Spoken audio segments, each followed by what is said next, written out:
Direct News TV. June 25, 2024. In Kenya, tomorrow is here.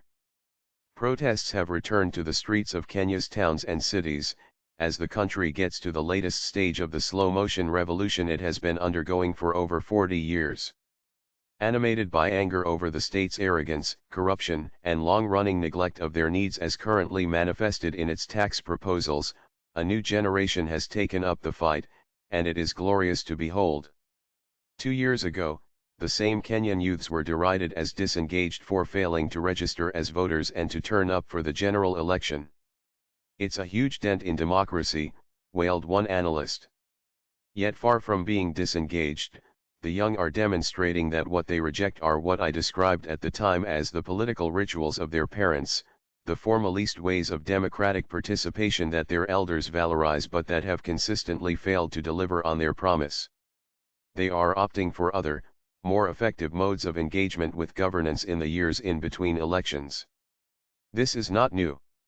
Coming of age in the 80s and 90s, their parents too had rejected the rules of participation set for them by the independence generation, which privileged ideas like development, unity, and peace, many times at the expense of democratic freedom and individual rights.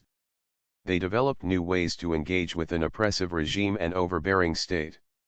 As they rallied to mass action to demand reform of the political system, they adapted to and took advantage of global changes such as the end of the Cold War to create powerful coalitions and institutions outside of the state which channeled popular discontent into meaningful action. By the early 2000s, their movement had transformed the country's politics, opened up space for competition for power, expanded the range of freedoms enjoyed by Kenyans, and rebooted the economy. However, following the demise of the 24-year dictatorship of Daniel Arap Moi, and with it, the end of the KANU party's 4-decade rule, many of them went to bed with the state, either as elected politicians or appointed into government.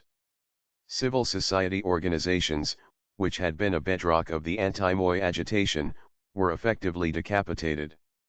Other important pillars of the movement, such as the independent media and religious institutions, ceased aggressively challenging the state and largely chose to cash in on their relationships with the new actors running it. Like the independence generation before, which had largely reproduced the predatory colonial state they had fought, they too re-established the old corrupt networks that adulterated competitive politics, undermined accountability, and in some ways attempted to roll back the freedoms Kenyans had won. In the aftermath of the violence that followed the disputed 2007 election, the reform movement briefly regrouped and pushed through their generation's pinnacle achievement, the adoption of a new constitution, the first to be negotiated in Kenya with involvement of the people.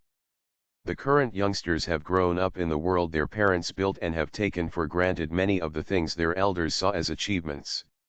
Their eyes are firmly fixed on the future, not the past, and their horizons are necessarily much wider.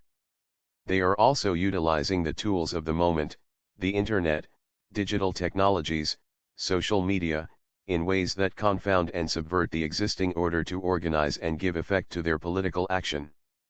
In its baffled response, the duplicitous regime of President William Ruto, who learned his trade at the feet of Moi, is speaking from both sides of its mouth. On the one hand, Ruto himself has spoken in praise of the protesters and suggested he is ready to talk to them. Meanwhile, the police force has attacked, killed, and injured them, and resorted to kidnapping and disappearing those it imagines are their leaders. However, this movement is much less hierarchical and much more egalitarian than any Ruto has so far encountered, and is thus less vulnerable to the tactics Moi taught him. The youth have resisted politicians' attempts to take it over. They are propagating their messages using social media rather than the mainstream press. On Sunday, they hosted a marathon 7-hour discussion on Twitter Spaces that had 60,000 participants.